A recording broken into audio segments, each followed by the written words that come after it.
இந்த தீபமானது இதற்கு முன்பு இவங்க சொல்லப்படுற அந்த இடத்துல ஏற்றப்பட்டிருக்கா? அரசு துறையில் பணிபுரிஞ்ச வட்டாட்சியர் சொல்கிறார் அது எல்லைக்கல், மலைகளை அளவிடும் போது நடப்பட்ட எல்லைக்கல்லுன்னு சொல்கிறாரு. இல்லை அது தீபம் ஏற்ற கல் மாதிரி வச்சு எங்கேயாவது தீபம் ஏற்றுங்களா?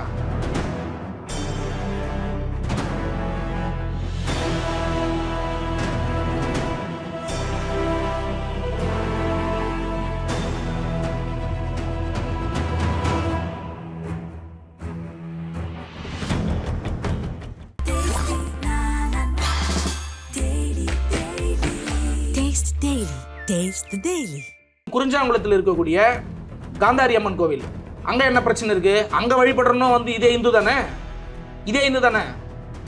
அப்போ இந்துக்களுக்கு பிரச்சனை வரும்போதெல்லாம் இந்த ரவிக்குமார் எங்கே போனார்? எல்லா இடங்களிலும் இல்லாத பிரச்சனை இந்த பகுதியில் மட்டும் வருதுன்னா முழுக்க காரணம் இந்த அயோக்கிய பையன் ரவிக்குமார் தான். இது வந்து கொடுங்கோன்மைன்னு சொல்கிறோம், கொடுங்கோன்மையின் உச்சம் இது. எந்த பிரச்சனையுமே இல்லாத ஒரு பகுதியில் போயிட்டு நீங்கள் புதிதாக ஒரு பிரச்சனையை உருவாக்கி அந்த இடத்துல தான் நாங்கள் தீபத்தை ஏற்றுவோன்னு சொல்லி நீங்கள் சொன்னால் எப்படி? இந்துக்களுக்கும் முஸ்லீம்களுக்கும் நீங்கள் பல்வேறு இடங்களில் பிஜேபி வந்து சண்டை மூட்டி பல்வேறு இடங்களில் குளிர் காஞ்சி இதன் மூலயமே தொடர்ந்து அரசியல் செஞ்சு ஒரு ஆட்சி அதிகாரங்கள் இருக்கக்கூடிய இந்த பிஜேபி தமிழ்நாட்டில் இது என்றைக்குமே செல்லுபடியாகாது. அதுவும் சரியாக இந்து வழிபாட்டு தலங்கள் நீங்கள் சொல்லப்படுறாது இந்து வழிபாட்டு தலம் இல்லை, அது வேற விவாதம் இல்லை. அப்படி நீங்கள் சொல்லப்படுற அந்த தலங்களுக்கு அருகாமையில் எங்கெல்லாம் நீங்கள் மசூதிகள் இருக்கிறது நீங்கள் உங்கள் கண்ணில் பட்டுருதோ அதெல்லாம் உங்களுக்கு எரிச்சல் உண்டாகுதா? இவ்வளவு அவசரமாக நீங்கள் வழக்கு கொண்டு போறீங்களே, இது மாதிரி மக்கள் பிரச்சனைக்கு என்னைக்கு நீங்கள் கொண்டு போயிருக்கீங்க? உங்களுக்கு தைரியம் இருந்தால் நாங்கள் சவால் விடுறோம். குறிஞ்சாங்குளத்தில் இன்னைக்கு வரையும் வந்து பட்டியல் சமூக மக்கள் போய் இப்போ வழிபட முடியல. தங்களுடைய கடவுள்களா காலங்காலமாக வழிபட்டதுக்கான அனைத்து தரவுலாங்க இருக்கு. காந்தாரி அம்மன் கோவிலில் இன்னைக்கு வரையும் இருக்கு. நீங்கள் இந்து தானே, அங்கே இருக்கிற பட்டியல் சமூக மக்களுக்கு அவங்களுடைய கோவில் உரிமை, அது கோவில் கட்டுறதுக்கு நீங்கள் அனுமதிங்க அப்படின்னு சொல்லி நீங்கள் அங்கே போய் குறிஞ்சாங்குளத்தில் நீங்கள் நின்னீங்கன்னா உண்மையான ஆண்மகன் ரவிக்குமார். பாஜகவுக்கு வந்து இந்த மக்கள் மீது எந்த ஒரு துளி அக்கறையும் இல்லை. அவன் வந்து இஸ்லாமியர் ஓட்டு துளியும் வேணான்னு முடிவு பண்ணிட்டாங்க. இந்துக்களை திரட்டினாவே நம்ம ஓட்டு வந்து வாங்கி பலமான நம்ம வெற்றி பெற்றலாம் அவன் நினைக்கிறான். அதனால தான் இது போன்ற பிரச்சனைகளை ஆதரிக்கிறான் எல்லா பகுதிகளிலுமே.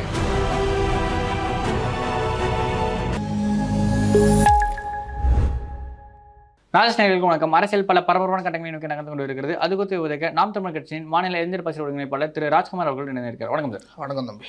சார், நாம் தமிழ் கட்சி வந்து பார்த்தீங்கன்னா இப்போ திருப்பரங்குன்றம் விஷயத்தை எப்படி பார்க்குது? காலையில் சீமான் அவர்கள் வந்து பேட்டியில் பேசுகிறப்ப வந்து பார்த்தீங்கன்னா இவ்வளோ நாள் எங்கே போனாங்க, இப்போ வந்து விலைக்கேற்றணும் அப்படின்ற விஷயங்கள் கேட்குறாங்கன்ற விஷயம்லாம் கேட்டிருந்தாரு. திருப்பரங்குன்றம் விஷயத்தை நாம் தமிழ் கட்சி எப்படி பார்க்குது? அண்ணன் சொன்ன ஸ்டேட்மெண்ட் சரிதானே. இப்போது இந்த திருப்பரங்குன்றம் பார்த்தீங்கன்னா அவர் பேர் என்ன? ரவிக்குமார். என்ன? ராம ரவிக்குமார். இவரால் தான் அந்த பிரச்சனையே ஸ்டார்ட் ஆகுதுன்றதான் எங்களுடைய ஸ்டேட்மெண்ட்டே. இதில் என்ன அப்படின்னா அந்த இடத்துல 3 அமைப்புகளாக பார்த்திங்கன்னா ஒரு பிள்ளையார் கோவில் இருக்குது, ஒரு தர்கா இருக்குது, முருகர் கோவில் இருக்குது சொல்கிறாங்க. இங்கே ஒவ்வொரு முறையும் கார்த்திகை தீபத்துக்கு ஏற்றப்படுற இந்த விளக்கானது வந்து தீபம் இதற்கு முன்பு இந்த தீபமானது இதற்கு முன்பு இவங்க சொல்லப்படுற அந்த இடத்துல ஏற்றப்பட்டிருக்கா? பலாயிரம் ஆண்டு காலமாக ஏற்றப்பட்டுச்சு, 100 வருஷமாக ஏற்றப்படல அப்படின்ற விஷயங்கள்லாம் வாதமாக இருக்குது. அதுக்கான ஆதாரங்கள் ஏதாவது கொடுக்கப்பட்டிருக்கா? ஒன்றும் இல்லை. பேச்சு வழக்கு இல்லை பேச்சு வழக்குனா அதாவது பிஜேபி வந்து இந்த நிலத்தில் வந்து சொல்கிறது அனைத்துமே பொய். முதல்ல நாங்கள் அப்படி தான் இந்த வாதத்தை நாங்கள் எடுத்து கொண்டு போகிறோம். அனைத்துமே பொய். நீ என்ன வந்து இங்கே நிறுவ முயற்சிக்கிற அப்படின்னா இந்துக்களுக்கான தேசமாக இந்த இந்தியாவை முழுக்க மாற்ற நினைக்கிறதுக்கான அடுத்த கட்ட பாய்ச்சலாக நீ இதை பண்ணுற. இதை எப்படி வந்து இந்த மத நல்லிணக்கத்தை பாதுகாத்து வைத்திருக்கிற இந்த தமிழ்நாடு வந்து இது எப்படி அனுமதிக்குன்னு நீங்கள் நினைக்கிறீங்க? இன்றைக்கு வரையும் ஏதாவது பிரச்சனை அந்த பகுதியில் இருக்கா? இன்றைக்கி வரையும் நீங்கள் வந்து தீபம் ஏற்றிங்கன்னா அந்த பகுதியில் இருக்கக்கூடிய இஸ்லாமிய மக்கள் வந்து அங்கே மோர் கொடுக்குறதும் அங்கே தேவையான அந்த அத்தியாவசிய தேவைகளை பூர்த்தி செய்யறதுமான வேலைகளை அங்கே இருக்கக்கூடிய இஸ்லாமிய சமூகங்கள் செய்யுது. அந்த தர்காவில் ஏதாவது வழிபாடுகள்னு சொன்னால் அங்கே இருக்கக்கூடிய இந்து மத கடவுள்களை வணங்கக்கூடிய நம்ம அந்த பகுதி மக்களும் அதுக்கான சேவைகளை செய்யறத பார்க்க முடியுது. அப்படிதான் இப்போ தமிழ்நாடு முழுக்கவே குறிப்பாக அந்த பகுதியில் வந்து இதுக்கு முன்னாடி சொல்லப்படுறது, இதுக்கு முன்னாடி இந்த பிரச்சனை வரும்போது பல்வேறு மக்கள் அங்கே பேசப்படுறது. இன்றைக்கு வரையும் எந்த பிரச்சனையுமே இல்லாத மக்கள் வந்து மத நல்லிணக்கத்தோடு இருக்கக்கூடிய ஒரு மிக சிறப்பு வாய்ந்த ஒரு பகுதி. அந்த பழங்கானத்தம் பகுதி மக்களுக்கு எந்த ஒரு பிரச்சனையும் இன்றைக்கு வரையும் இல்லை. அப்போ இது புதுசாக இது தொடங்குது. இவ்வளவு அவசரமாக இந்த வழக்கை போட்டு அந்த தர்காவிலேருந்து ஒரு 15 மீட்டர், அதாவது ஒரு 50 அடின்னு சொல்லப்படுற அங்கே ஒரு கல் இருக்குது. முதல்ல அது ஒரு கல்லாக நான் சொல்கிறேன், பின்பு வந்து அது என்னன்னு நம்ம பேசுவோம். எல்லைக்கல் நீங்கள் இருங்க சொல்லுங்க. அதான் இருங்க, அது ஒரு எல்லைக்கல் தான். அது எல்லைக்கல் தான். இப்போ நீங்கள் பாருங்கள், இப்போ அந்த பிரச்சனை நடந்து சமீபத்தில் நேற்று கூட அது ஒரு வட்டாட்சியர், முன்னாள் வட்டாட்சியர் வந்து சொல்கிறார், அது எல்லைக்கல்லுங்க, அது எல்லைக்கல் தான் வட்டாட்சியர் சொல்கிறாருங்க. அரசு துறையில் பணிபுரிஞ்ச வட்டாட்சியர் சொல்கிறார் அது எல்லைக்கல், மலைகளை அளவிடும் போது நடப்பட்ட எல்லைக்கல்லுன்னு சொல்கிறாரு. இல்லை அது தீபம் ஏற்ற கல் மாதிரி வச்சு எங்கேயாவது தீபம் ஏற்றுவாங்களா? பல்வேறு இடங்கள் தமிழ்நாடு முழுக்க அனைத்து கோவில்களிலும் இந்த தீபம் வந்து ஏற்றப்படுது. எங்கேயாவது கல் மாதிரி வச்சு ஏற்றுறாங்களா? அதுக்குன்னு வடிவமைக்கப்பட்ட மிகப்பெரிய பாறைகளோ அந்த கொப்பரைகளோ அது போன்ற ஒரு தூண்களோ இருக்குது. அது ஒரு தூண் மாதிரியே இல்லை, அது கல், சர்வே கல். அந்த கல்லில் தான் நாங்கள் வந்து தீபம் ஏற்றுறோம். அப்படின்னா உங்களுடைய சிக்கல் எங்கேருந்து தொடங்குது? அங்கே ஒரு தர்கா இருக்குது, அந்த தர்காலேருந்து 15 மீட்டர் தொலைவில் நம்ம ஏற்றினோம்னா இதை ஒரு சிக்கலாக மாற்றி இன்னும் ஒரு 4-5 மாதங்களில் தேர்தல் வருது. அதாவது நீங்கள் என்ன சொல்கிறீங்க இதில் அப்படின்னா, இந்து மக்களுடைய அந்த இது நாங்கள் காக்கிறோங்கிறீங்க. என்ன காக்குறீங்க? இதே இந்து மக்களுக்கு வேறு பிரச்சனைகளே இல்லையா? மேல்பாதி கோயில் பிரச்சனை இருந்துச்சு. மேல்பாதியில் ஏற்கனவே அங்கே இருக்கக்கூடிய பட்டியல் சமூக மக்கள் உள்ளே போய் வழிபட முடியாமல் பிரச்சனை இருக்கா இல்லையா? அங்கே எங்கே போனார் இந்த ரவிக்குமார்? போய் நீங்கள் போராட்ட காலத்தில் நின்னீங்களா? சிதம்பரம் பீச். அடுத்தது நீங்கள் வந்து அந்த திரௌபதி அம்மன் கோயில் விடுங்க, அடுத்ததாக நீங்கள் குறிஞ்சாங்குளத்தில் இருக்கக்கூடிய காந்தாரி அம்மன் கோவில், அங்கே என்ன பிரச்சனை இருக்குது? அங்கே வழிபடுறோம் வந்து இதே இந்து தானே, இதே இந்து தானே. தமிழ் சமூகத்தை சார்ந்த அனைவரும் வந்து அர்ச்சகராகலாம் என்ற சட்டம் வரும்போது அதை நீங்கள் எதிர்த்தீங்களே, அப்போ இந்த இந்துக்கள் அதில் இல்லையா? ஏன் எதிர்க்கிறீங்க சொல்லுங்கள். அப்போது இந்துக்களுக்கு பிரச்சனை வரும்போதெல்லாம் இந்த ரவிக்குமார் எங்கே போனார்? அப்போ நீங்கள் குறிப்பாக நீங்கள் அதை செய்ய வேண்டிய வேலை என்ன? ஏற்கனவே அந்த பாபர் மசூதி வழக்கில் நீங்கள் இதில் எல்லாருமே ஒரு வாதம் என்ன சொல்கிறாங்கன்னா, நீதிமன்றத்தை அவமதிச்சிட்டாங்க, நீதிமன்றத்துடைய ஆர்டர் இருக்குல்ல, அந்த ஆர்டர் அவமதிச்சிட்டாங்கன்னு சொல்கிறீங்க. நாங்கள் என்ன பார்க்குறோம் அப்படின்னா, அந்த நீதிபதி யாருன்றது கேள்வி எழுப்புகிறோம். இல்லை, நீதிபதி மீது தனிநபர் விமர்சனம் வைக்க முடியாது தமிழ்நாட்டை பொறுத்த இந்தியாவை பொறுத்த வரைக்கும். இல்லை, வைக்கக்கூடாதுன்னா அவர் வந்து சரியாக மக்களை வந்து அனைத்து மக்களுக்கான ஒரு நீதிபதியாக இருக்கணும்ல. இதே மாதிரி நாங்கள் சொல்கிறோம். ஏற்கனவே பாபர் மசூதி இடிக்கப்பட்டவங்களுக்கு தண்டனை வழங்கப்பட்டிருக்கா? பாபர் மசூதி இடிப்புக்கு துணை நின்ற நீதிபதிகள், அந்த வழக்குக்கு வந்து தீர்ப்பு கொடுத்த நீதிபதிகளுக்கு இதே பிற்காலங்களில் வரும்போது சங் பரிவார கும்பலில் பிஜேபிகளில் பதவிகள் கொடுக்கப்பட்டிருக்கா இல்லையா? எம்எல்ஏ எம்பிகள் ஆகப்பட்டிருக்காங்களா இல்லையா? அரசின் முக்கிய பதவிகள் இருக்காங்களா இல்லையா? அப்போ நீங்கள் வந்து நம்ம நீதிபதி நடந்த விஷயங்களை நம்ம சொல்கிறோம், அதை நீங்கள் சிந்திச்சு பார்க்கணும். இது வந்து கொடுங்கோன்மைன்னு சொல்கிறோம், கொடுங்கோன்மையின் உச்சம் இது. எந்த பிரச்சனையுமே இல்லாத ஒரு பகுதியில் போயிட்டு நீங்கள் புதிதாக ஒரு பிரச்சனையை உருவாக்கி அந்த இடத்துல தான் நாங்கள் தீபத்தை ஏற்றுவோன்னு சொல்லி நீங்கள் சொன்னால் எப்படி? அந்த பேட்டிகளில் பார்க்கும்போது சொல்கிற குன்று இருக்கும் இடங்கள் எல்லாம் முருகன் இருப்பார் நீங்கள் சொல்கிறீங்க, நியாயம். நாங்கள் வந்து முருகனை கடவுளாக நாங்கள் வந்து ஏற்றுக்கிறோம், முருகன் வந்து தமிழ் கடவுளாக ஏற்றுக்கிறோம், முருகன் வந்து எங்களுக்கு முப்பாட்டன்னு சொல்கிறோம், அவருடைய வழிபாடு நாங்கள் ஆதரிக்கிறோம். குன்று இருக்கும் இடமெல்லாம் முருகன் இருப்பான் அப்படின்னா தமிழ்நாடு முழுக்க இருக்கிற அனைத்து குன்றுகளுமே வெட்டி கடத்தப்படுது. அதை பற்றி உங்களுடைய கருத்துண்ணே? அப்போ எங்கே போனீங்க போராடாமல்? சொல்லுங்கள். முருகர் கோவில்கள்னு சொல்லப்படுற இந்த அனைத்து குன்றுகளும் வெட்டி கடத்தப்படுதே, மலைகள் மொத்தம் கடத்தப்படுது, அங்கெல்லாம் எங்கே போனீங்க? வேற எந்த பிரச்சனையுமே மதுரைக்கு இல்லையா? மதுரையில் இதே வைகை ஆற்றில் மதுரைக்கு பெருமையே அழகர் கல்லாற்றில் இறங்குற திருவிழா தாங்க மதுரைக்கு மிக பெருமை. அந்த வைகை ஆற்றில் தண்ணியே கிடையாது, சுத்தமாக தண்ணி கிடையாது. இப்போ அழகர் ஆற்றுல இறங்குற ப்ரோக்ராம் அந்த நிகழ்வுல எப்படி நடக்குதுன்னு தெரியுமா உங்களுக்கு? தண்ணியை வர வச்சு அதில் தாங்க ப்ரோக்ராம் பண்ணுறாங்க. அப்போ அந்த பாரம்பரியத்தை மீட்டெடுக்கிறது உங்கள் இந்துக்களுடைய தலைவராக நீங்கள் வந்து ரெப்ரசன்டேட்டிவ் பண்ணிக்கிறீங்களே தங்களை, உங்களுக்கு அதில் பங்கு இல்லையா? அப்போ நீங்கள் வந்து என்ன இங்கே ஆரம்பிக்கிறீங்க அப்படின்னா, இந்த பகுதியில் நீங்கள் வந்து இந்த வேலையை எங்கே வேணால் பண்ணலாம், எந்த பகுதியில் பண்ணாலும் இது வந்து இந்துக்களுக்கும் முஸ்லீம்களுக்கும் நீங்கள் பல்வேறு இடங்களில் பிஜேபி வந்து சண்டை மூட்டி பல்வேறு இடங்களில் குளிர் காஞ்சி இதன் மூலயமே தொடர்ந்து அரசியல் செஞ்சு ஒரு ஆட்சி அதிகாரங்கள் இருக்கக்கூடிய இந்த பிஜேபி தமிழ்நாட்டில் இது என்றைக்குமே செல்லுபடியாகாது. அதுக்காக அங்கே வந்து தமிழ்நாடுடைய அரசு வலுவாக இருக்குது இல்லை, அடுத்து அதை கேட்க வரீங்க நினைக்கிறேன். தமிழ்நாடு அரசு வலுவாக இருக்குது, வலுவாக இவங்களை எதிர்க்கிறாங்க, அப்படி இல்லை. இவன் ஒரு நாடக கம்பெனி, தமிழ்நாடு அரசு ஒரு நாடக கம்பெனி. அதாவது இதில் வந்து சென்ட்ரல் கவர்மெண்ட் என்ன பண்ணுதுன்னா, தமிழ்நாடு காவல்துறையோட ஒத்துழைப்பு இல்லைன்னு சொல்லி திருப்பி நீதிமன்றம் போகிறார் இவர் ராமரவிக்குமார். திரும்ப நீதிமன்றம் போய் சிஐஎஸ்எஃப் போலீஸை மத்திய காவல்துறை வந்து இவர் கூட்டிகிட்டு வர, கிட்டத்தட்ட ஒரு 60 காவல்துறைகளை கூட்டிகிட்டு வந்து அந்த இடத்துல இவங்களை தீபம் ஏற்றுறதுக்கு முயற்சிக்கிறாங்க. முயற்சிக்கும் போது தமிழ்நாடு காவல்துறை வந்து நிறைய காவல்துறைகளை போட்டு இதை முடக்க நினைக்குது. இப்போது நாங்கள் இதில் ஒன்று தாங்க கேட்குறோம், இதற்கு முன்பு ஏதாவது தரவுகள் இருக்கா? இல்லை, வெளிப்படையாக சொன்னால் இல்லைன்னும் போது நீங்கள் இன்றைக்கு அந்த பிரச்சனை ஏற்படுத்துக்கான்னு தேவை என்ன? அதுவும் சரியாக இந்து வழிபாட்டு தலங்கள் நீங்கள் சொல்லப்படுறாது, இந்து வழிபாட்டு தலம் இல்லை, அது வேறு விவாதம். இல்லை அப்படி நீங்கள் சொல்லப்படுற அந்த தலங்களுக்கு அருகாமையில் எங்கெல்லாம் நீங்கள் மசூதிகள் இருக்கிறது நீங்கள் உங்கள் கண்ணில் பட்டுருதோ அதெல்லாம் உங்களுக்கு எரிச்சல் உண்டாகுதா? இன்னைக்கு வரையும் அந்த மக்கள் வந்து ஒற்றுமையாக தானே வாழ்கிறாங்க. இன்னைக்கு வரையும் அந்த மக்கள் ஒருத்தருக்கு ஒருத்தர் தங்களுக்குள்ளே பகிர்ந்துக்கிட்டு அவங்களுக்கு என்ன தேவை இவங்களுக்கு என்ன தேவைன்னு சொல்லிட்டு ஒவ்வொரு அந்த நிகழ்வுகளும் சரியாக தான் நடந்துட்டு இருக்கு. உங்களை யார் அழைச்சா முதல்லங்க?